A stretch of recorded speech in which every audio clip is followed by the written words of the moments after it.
Το παρόν βίντεο είναι ένα εκπαιδευτικό βίντεο που επεξηγεί τη λειτουργία του εκλογικού καταλόγου, ο οποίος στηρείται ηλεκτρονικά στα εκλογικά τμήματα των εκλογών του ΤΕΕ.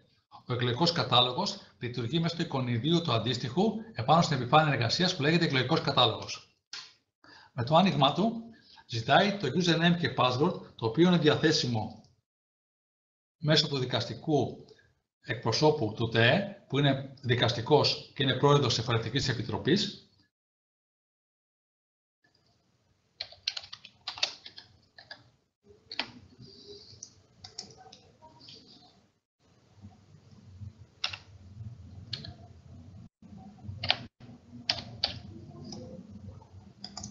Και κάνουμε την πρώτη σύνδεση. Όπως βλέπουμε, ο συγκεκριμένος υπολογιστής δεν έχει ενεργοποιηθεί για να εκτελέσει εκλογές ΤΕΕ, επομένως πρέπει να γίνει αυτή η ενεργοποίηση. Η ενεργοποίηση γίνεται και είναι και η μοναδική επιλογή που προσφέρεται μέσω του αντίστοιχου κουμπιού που λέγεται ενεργοποίηση εκλογικού τμήματος. Για την εκπαίδευση αυτή θα χρησιμοποιήσουμε σαν παράδειγμα το εκλογικό τμήμα στο νομό Λέσβου στην πόλη της Μυτιλήνης.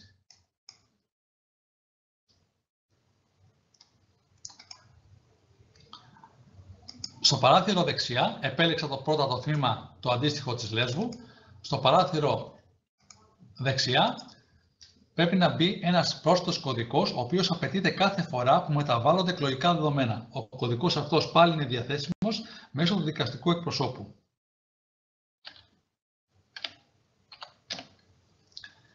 Με το κουμπί ενεργοποίηση μας ενημερώνει ότι ενεργοποιήσαμε το εκλογικό τμήμα Λέσβου. Μετά τη λειτουργία αυτή, αυτός ο υπολογιστής όποτε ανοίξει και ξανακλείσει, θα δείχνει πάντα ότι ανήκει και τηρεί τους κανόνες ψηφοδοσίας και εντοπιότητας στο νομό Λέσβου. Αμέσως μετά είναι εφικτή η λειτουργία του εκλογικού καταλόγου, που σημαίνει ότι μπορούμε να υποδεχτούμε μηχανικούς για να ψηφίσουν. Η κύρια οθόνη λειτουργίας μας είναι αυτή που εμφανίζεται τώρα. Επάνω με αριθμό μητρώου βρίσκουμε τα μέλη και εδώ μας δίνει στοιχεία εντοπιότητας και ποιος είναι ο συνάδελφος που θα ψηφίσει. Και από κάτω έχει πληροφορίες το πώς ψηφίσει ο κάθε μηχανικός. Ο μηχανικός χαρακτηρίζει στο τεχνικό επιμελητήριο με ένα μοναδικό που λέγεται αριθμός μητρώου. Οι πιο πολλοί μηχανικοί τον γνωρίζουν απ' έξω και το χρησιμοποιούν καθημερινά. Για το παράδειγμα τώρα θα χρησιμοποιήσουμε κάποιους συναδέλφους.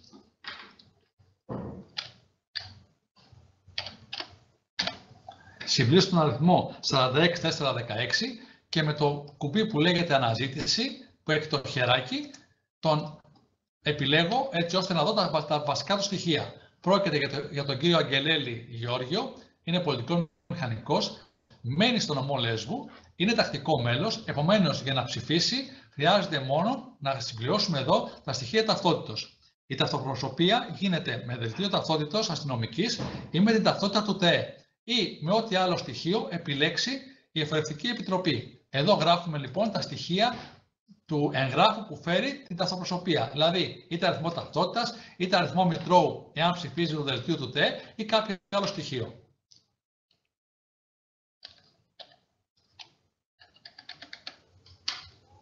Και με το κουμπί προστίξη στο κατάλογο, τον εισάγουμε στον κατάλογο. Αυτό σημαίνει ότι ο κύριος Αγγελέλης Γεώργιος έχει εισαχθεί πια στο τμήμα για να ψηφίσει και παίρνει την πορεία του για να πάρει τα ψηφοδέλτια. Ποια ψηφοδέλτια? Αμέσως δεξιά εδώ εμφανίζει μία σειρά από ψηφοδέλτια που πρέπει να πάρει, τα οποία έχουν να κάνουν με τα κεντρικά όργανα του ΤΕΕ, που είναι η Αντιπροσωπεία ΤΕΕ, η Επιστημονική Επιτροπή που ταιριάζει με την ειδικότητα του κυρίου Αγγελέλη, το Ανώτατο Πειθαρχικό Συμβούλιο, την Αντιπροσωπεία του Περιφερειακού Τμήματος Βορειοανατολικού Αιγαίου και το Πειθαρχικό Συμβούλιο Βορειοανατολικού Αιγαίου. Είναι προφανές εδώ ότι σε άλλα περιφερειακά τμήματα του ΤΕΕ τα δύο τελευταία όργανα θα είναι διαφορετικά. Θα είναι τα αντίστοιχα που ισχύουν για την περιοχή εκείνη. Ο κύριος Αγγελέλης δεν έχει ακόμα ψηφίσει, απλώς βρίσκεται στο τμήμα, έχει ταυτοποιηθεί και πορεύεται προς τα παραβάν και να ψηφίσει. Ο επόμενος που έρχεται στο τμήμα μας είναι ο μηχανικός με 93-241. Είναι ο κύριος Αθηναίος Ιωάννης, επίσης κάτοικος Λέσβου, επίσης τακτικό μέλος και με στοιχεία ταυτότητας που θα μας πει.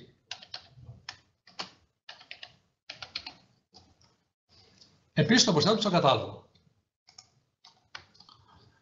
Ο κύριος Αθηναίος έχει 2 ειδικότητες και γι' αυτόν τον λόγο εμφανίζεται εδώ ότι θα ψηφίσει με 2 φακέλους Επιστημονικής Επιτροπής. Είναι ταυτόχρονα συγκεκριμένος συνάδελφος και πολιτικός μηχανικός και αρχιτέκτονας. Σε περίπτωση που ο μηχανικός δεν γνωρίζει τον αριθμό μητρώου του, είναι δυνατόν να τον βρούμε μέσω μιας αναζήτησης. Η αναζήτηση υπάρχει σε αντίστοιχο κουμπί εδώ που έχει ένα βιβλιαράκι απ' έξω και η αναζήτηση γίνεται με αριθμό μητρώου που δεν έχει πολύ νόημα, με επώνυμο, όνομα και με ειδικότητα. Παραδείγματος χάρη, θα αναζητήσω τον κύριο Ανδρεάδη.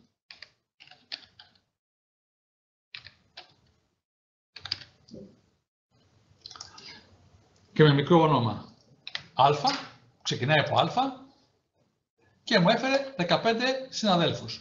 Μετά υπάρχει το πατρόνυμο ή διαλέγουμε ειδικότητα για να μικρύνουμε τα δεδομένα. Αν λοιπόν μας πει και το πατρόνυμό του, θα δούμε ότι ο κύριος Ανδρεάδης Απόστολος του Ιωάννη είναι αυτός που ψάχνουμε, είναι κάτοικος στη Μύρινα Λίμνου, επομένως ανήκει στο περιφερειακό τμήμα του Βορειοανατολικού Αιγαίου και με έξοδο, αυτό τον έχουμε επιλέξει, φέρνει τον αριθμό μητρώου του και με τον ίδια διαδικασία τον εισάγουμε για να ψηφίσει. Ο κύριος Ανδρεάδης ταυτοποιείται με το δελτίο του ΤΕΕ, επομένως γράφουμε εδώ τον αριθμό μητρώου του. Ο επόμενος συνάδελφος που θα έρθει να ψηφίσει έχει αριθμό μητρώου 66582. Τον εισάγουμε. Πρόκειται για τη Ματάλα Αλεξάνδρα, είναι ειδικότητα πολιτικού μηχανικού, όμως η οθόνη εδώ έχει γίνει λίγο διαφορετική. Είναι κόκκινη και μας δηλώνει για να προσέξουμε ότι η κυρία Ματάλα φέρεται να έχει διεύθυνση στο νομό Αττικής. Αυτό σημαίνει ότι ναι, μεν μπορεί να ψηφίσει, αλλά ανάλογα με την επόμενη επιλογή θα ψηφίσει με διαφορετικό τρόπο. Η κυρία Ματάλα λοιπόν εμφανίζεται στο περιφερειακό τμήμα του νομού Λέσβου, στο εκλογικό τμήμα εκεί και δηλώνει θέλει να ψηφίσει. Η πρώτη ερώτηση που θα κάνουμε σε περίπτωση που δεν έχει εντοπιότητα, δηλαδή μένει κάπου αλλού, είναι εάν μένει μόνιμα πια στη Λέσβο ή είναι απλή επισκέπτρια. Αν μένει μόνιμα στη Λέσβο, τότε είναι υποχρεωμένη για να ψηφίσει σαν να μένει στη Λέσβο να κάνει υπεύθυνη δήλωση. Η υπεύθυνη δήλωση είναι διαθέσιμη με το κουμπί των εκτυπώσεων εδώ και με την εκτύπωση υπεύθυνης δήλωσης εντοπιότητας, η οποία δηλώνει ότι μένει πια στη Λέσβο. Εφόσον γίνει η υπεύθυνη δήλωση, τότε το σημειώνουμε εδώ στην αντίστοιχη επιλογή στην οθόνη, πάλι συμπληρώνουμε το δελτίο ταυτότητας που μας έχει παρουσιάσει και την εισάγουμε στο κατάλογο.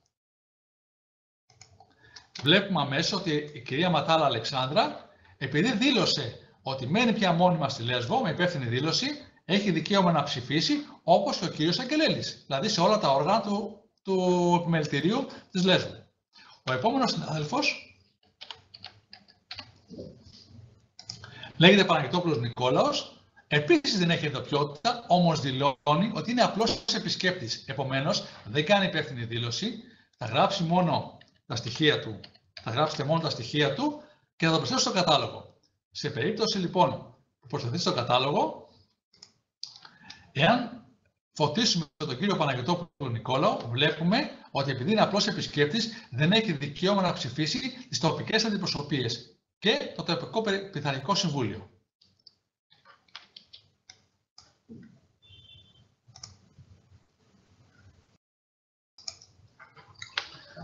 Σε περίπτωση που κάποιος από τους ψηφοφόρους αποχωρήσει χωρίς να ψηφίσει, με δεξί κλικ στο όνομά του υπάρχει διαδικασία διαγραφής από το κατάλογο. Εφόσον τώρα ο πρώτος έχει ήδη ολοκληρώσει τη διαδικασία ψηφοφορίας και ετοιμάζεται να αποχωρήσει, πρέπει να δηλώσουμε ότι ψήφισε και τελείωσε η διαδικασία μαζί του.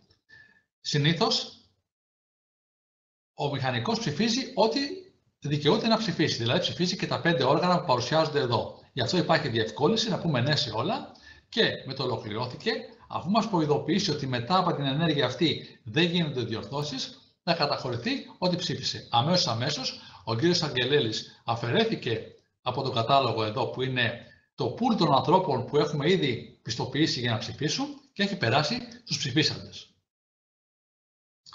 Ο κύριος Αθηναίος έχει την ιδιαιτερότητα να μην θέλει να ψηφίσει τη δεύτερη ειδικότητα των εκεχτών. Στην περίπτωση λοιπόν που κάποιος διαφοροποιηθεί από αυτά που προτείνει το σύστημα, μπορούμε, αφού επιλέξουμε ναι σε όλα που είναι το πιο συνηθισμένο, να πάμε σε ένα όργανο που δεν θέλει κάποιος να ψηφίσει, δεν επιθυμεί να ψηφίσει και να πατήσουμε όχι. Μετά τη διαδικασία αυτή μπορούμε πάλι να πούμε ότι ολοκληρώθηκε και να περάσει στους ψηφίσαντες. Η διαδικασία αυτή μπορεί να ακολουθηθεί για όλους όσους είναι στο τμήμα.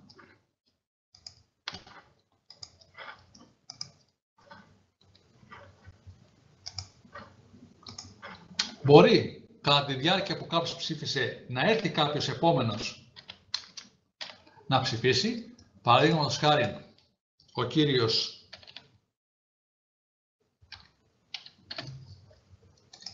Αντωνιάδης να πάρουν τα στοιχεία του και αυτός να μπει στην αναμονή για να ψηφίσει.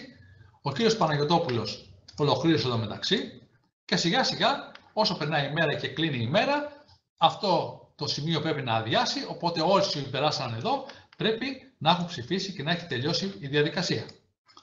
Το βράδυ, 7 η ώρα τυπικά ή όσο χρειαστεί να παραταθεί, υπάρχουν κανονισμοί για αυτό το πράγμα, θα πρέπει να κλείσει η διαδικασία της ψηφοφορίας. Η διαδικασία αυτή γίνεται μία φορά και γίνεται μόνο μετά το πέρας της ψηφοφορίας. Μην δοκιμαστεί να γίνει πριν, διότι δεν είναι αναστρέψιμη διαδικασία. Σημαίνει ότι πιέζουμε το κουμπί ολοκλήρωση της ψηφοφορίας, εμφανίζει δύο οθόνες, αριστερά έχει την καταμέτρηση πόσοι ψηφίσανε και πού ψηφίσανε, με τη διαδικασία συμφωνώ σε όλα, επιλέγουμε την τιμή, την οριστικοποιούμε στον τελικό πίνακα και με την επιβεβαίωση του αριθμού αυτού κλείνουμε τον εκλογικό κατάλογο. Αυτή η διαδικασία, και όποτε λέει προσοχή το σύστημα σημαίνει ότι δεν είναι αναστρέψιμη, κλείνει η ψηφοφορία. Και πραγματικά, εφόσον επιλέξουμε το ναι, όλο το πληροφοριακό σύστημα το συγκεκριμένο απενεργοποιείται και επιτρέπει μόνο εκτυπώσεις, οι οποίες είναι απαραίτητο να γίνουν. Ποιες εκτυπώσεις? Είναι η εκτύπωση του πίνακα ψηφισάντων, είναι ποιοι ψηφίσανε, με ποια σειρά και σε ποια όργανα, και η πράξη για το κλείσιμο του πίνακα ψηφισάντων, η οποία είναι η περίληψη όλων των οργάνων και πώς ψήφισαν στο καθένα.